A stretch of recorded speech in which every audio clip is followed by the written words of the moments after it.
நண்பர்கள் அனைவருக்கும் வணக்கம். இது தூரிகை ஜாலம். நான் உங்கள் மோகன். coreldraw மென்பொருள் பயிற்சிகளை நமது யூடியூப் சேனல் வழியாக வழங்கி வருகின்றோம்.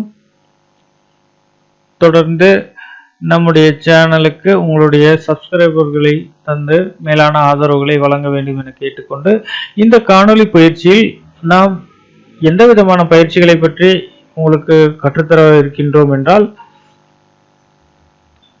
தமிழ் எழுத்துக்களை டைப் பண்ணி அதை தனித்தனியா எடிட் பண்றப்போ ஏற்படக்கூடிய பிரச்சனைகள், அதை எப்படியெல்லாம் சரி செய்வது என்பது பற்றிய காணொளி பயிற்சி இது. இந்த காணொளி பயிற்சி உங்களுக்கு நல்ல பயன் தரும் என்று நம்புகின்றோம். நண்பர்களே, இந்த காணொளி பயிற்சியில் நாம் ஒரு தமிழ் வாக்கியத்தை டைப் செய்து கொள்கின்றோம். தமிழ் எழுத்துக்களை தட்டச்சு செய்கின்றேன்.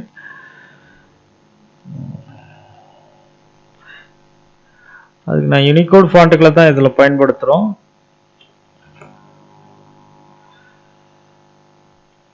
திருவண்ணாமலை அப்படின்னு நான் டைப் பண்ணிக்கிறேன். டைப் பண்ணிட்டு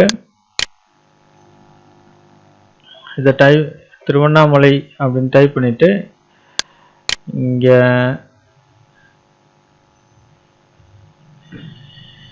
இந்த ஃபாண்ட் இந்த இளங்கோ அசோகன் அப்படின்ற இந்த டிஐயு இளங்கோ அசோகன் அப்படின்றத தேர்ந்தெடுத்துக்கிறேன். இந்த லெட்டர்ஸ் இருக்குது. இந்த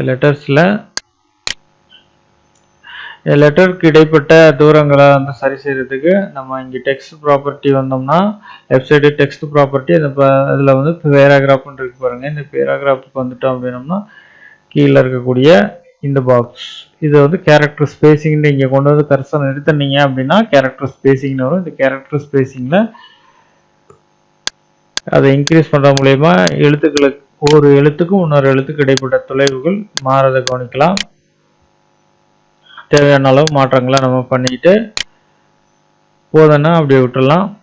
அடுத்தது இந்த எழுத்து நேரடியாக இப்போ ஒவ்வொரு எழுத்தையும் தனித்தனியாக வந்து பிரிக்க நினைச்சு நம்ம இப்போ முதல்ல டைப் பண்ணிட்டோம். டைப் பண்ண எழுத்துக்களுக்கு நம்ம தேவையான அளவுக்கு ஸ்பேசிங் தேவை அப்படின்னா இங்கே இந்த கேரக்டர் ஸ்பேசிங்கில் இந்த சைஸுகளை தீர்மானம் பண்ணிட்டோம். அடுத்து இந்த ஒவ்வொரு எழுத்தையும் தனித்தனியாக பிரிக்க முயற்சி பண்ணுறோம் நம்ம அந்த coreldraw X1ல். அதுக்காக என்ன பண்ணோம்னா, நேரடியாக நம்ம பிரேக் அப்பார்ட்டை வந்து தேர்வு செஞ்சோம் அப்படின்னோம்னா இந்த மாதிரி பிரச்சனைகள் வருது. இந்த பிரச்சனைகள் வராமல் எப்படி தனித்தனியாக பிரிக்கிறது அப்படின்றத இந்த காணொளி பயிற்சி உங்களுக்கு பல நுணுக்கங்களை வழங்குது. இப்போ நான் திரும்பி பேக் ஸ்பேஸ்லேயே வந்துட்டேன். அந்த நம்ம இந்த எழுத்துக்களை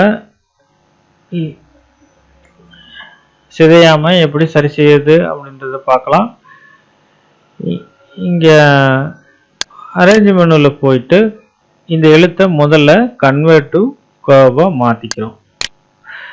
கன்வெர்ட் டு கர்வ் பண்ணிட்டோம். இந்த எழுத்தை கர்வ் பண்ண பின்னாடி நம்ம இங்க இருக்கக்கூடிய ஃப்ரீ ஹேண்ட் ஸ்மூத்திங் 100 இருக்காங்கிறத செக் பண்ணிக்கணும். அதுக்கடுத்து இதை நம்ம முதல்ல பிட்மேப்பை மாற்றுறோம். ஏன் பிட்மேப்பை மாற்றுறோம்? கன்வெர்ட் டு பிட்மேப்பை மாற்றிட்டு ரெசல்யூஷன் 300 டிபி வச்சுக்கலாம், அல்லது அதிகமாக கூட நம்ம அங்கே டிபி செட் பண்ணலாம். மேக்ஸிமம் coreldraw ஒரு 300 டிபி தான் அதிகபட்சமாக இருக்குது. 400 டிபி கூட பிரிண்டிங் குவாலிட்டிக்கு யூஸ் பண்ணலாம். இங்கே 300 டிபி வச்சுட்டு RGB செலக்ட்ல இருக்குது. இங்கே 2 செக் பாக்ஸ் இருக்கான்னு பார்த்துக்க வேண்டியதான். ஓகே கொடுத்துட்டோம். இப்போ நம்ம செட் பண்ண ரெசல்யூஷனுக்கு இந்த ஃபாண்ட் பிட்மேப் ஃபைலாக மாறிடுச்சு பாருங்க. இதை பிட்மேப் ஃபைல் மாறி இந்த மாதிரி ஆயிடுச்சு. அடுத்தது இது மீண்டும் வந்து வெக்டார் ஃபைலாக மாற்றணும். இந்த மாதிரி கன்வெர்ட்டில் போய் இங்கே குயிக் ட்ரேஸ் இருக்குது, அது கீழே சென்ட்ரலைன் ட்ரேஸ் இருக்குது, அது கீழே அவுட்லைன் ட்ரேஸ் இருக்குது. இந்த அவுட்லைன் ட்ரேஸில் வந்தீங்கன்னா பாப்அப் மெனுவில் லோகோ அப்படின்னு இருக்குது. இந்த லோகோ செலக்ட் பண்ணுங்கள். செலக்ட் பண்ணிவிட்டு செலக்ட் பண்ணிவிட்டு இங்கே இதில் கவனிங்க, இந்த இது ஆட்டோமேட்டிக்காக நமக்கு அந்த இதுகளை எல்லாம் சரி பண்ணி கொடுக்கும். நம்ம ஜூம் பண்ணோம்னா தெரியும், இங்கே நம்ம ஜூம் பண்ணி பார்க்கலாம். ஜூம் பண்ணோம்னா இந்த ஒரிஜினல் ஃபைலுக்கு இதுக்கு உண்டான டிஃப்ரெண்ட் தெரியும். ஸ்மூத்னஸ் வந்து இந்த மாதிரி இல்லை அப்படின்னா இங்கே இது ஆட்டோமேட்டிக்காக ஜென்ரேட் பண்ணி கொடுக்குது. இந்த மாதிரி ஸ்மூத் வந்து 25ன்னு கொடுத்துருக்கு. ஸோ இந்த ஸ்மூத்னஸில் வந்து நம்ம ஏதாவது மாற்றங்கள் செய்கிறப்போ இந்த மாதிரியான பிரச்சனைகள் வர்றதுக்கு வாய்ப்பு இருக்குது. இந்த மாதிரி எழுத்துக்கள் வந்து தடிமனாகவும் கூடாகவும் இருக்குது. ஸோ இந்த ஆட்டோமேட்டிக்காக நமக்கு கொடுக்குற இந்த இது வந்து நம்ம யூஸ் பண்ணிக்கணும். நம்ம ஸ்டைலிஷுக்கு வேணால் இந்த மாதிரி யூஸ் பண்ணலாம். பட்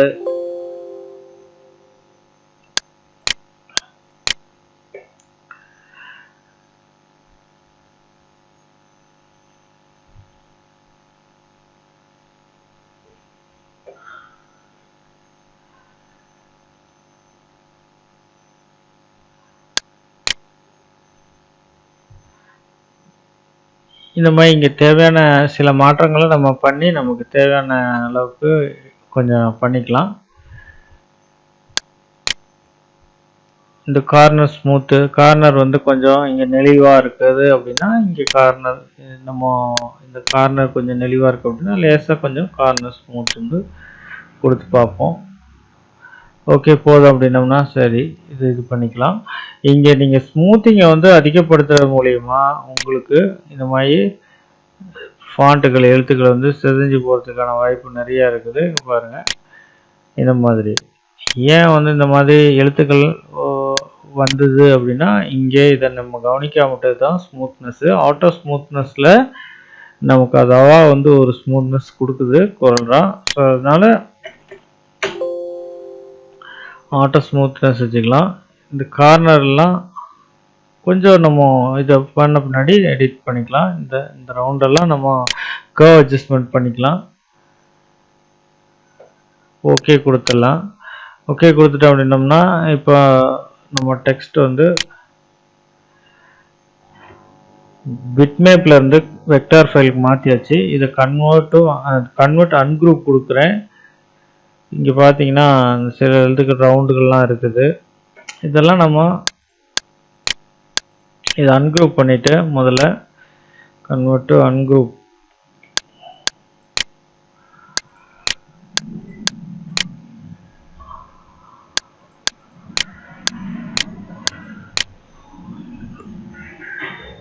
அல்லது கன்வெர்ட் டு அன்குரூப் கொடுத்துடலாம். கொடுத்துட்டு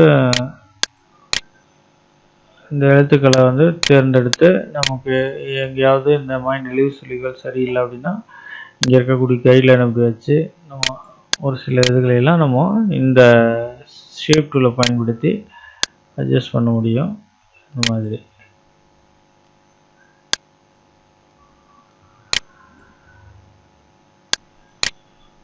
இந்த கர்வ்ஸ்ல எல்லாம் சரி பண்ணி கொஞ்சம் சரி பண்ணிக்கலாம்.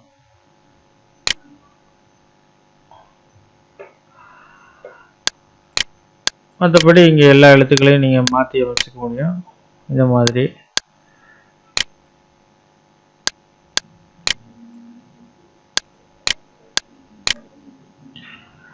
எழுத்துக்களை எப்படி வேணாலும்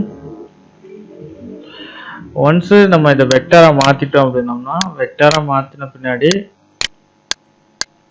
அந்த எழுத்துக்கள் திரும்பி ஃபாண்ட்டாக இது பண்ண முடியாது. அதுக்கு நம்ம இங்கே இந்த ட்ரான்ஸ்ஃபார்ம் டூலை பயன்படுத்தி இது பெருசு பண்ணிக்கலாம் அல்லது உருவத்தை சின்னது பண்ணிக்கலாம்.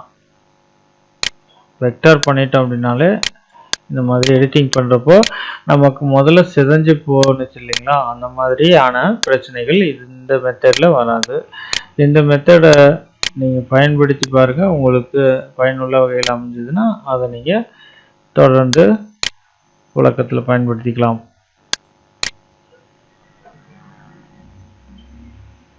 நன்றி, வணக்கம்.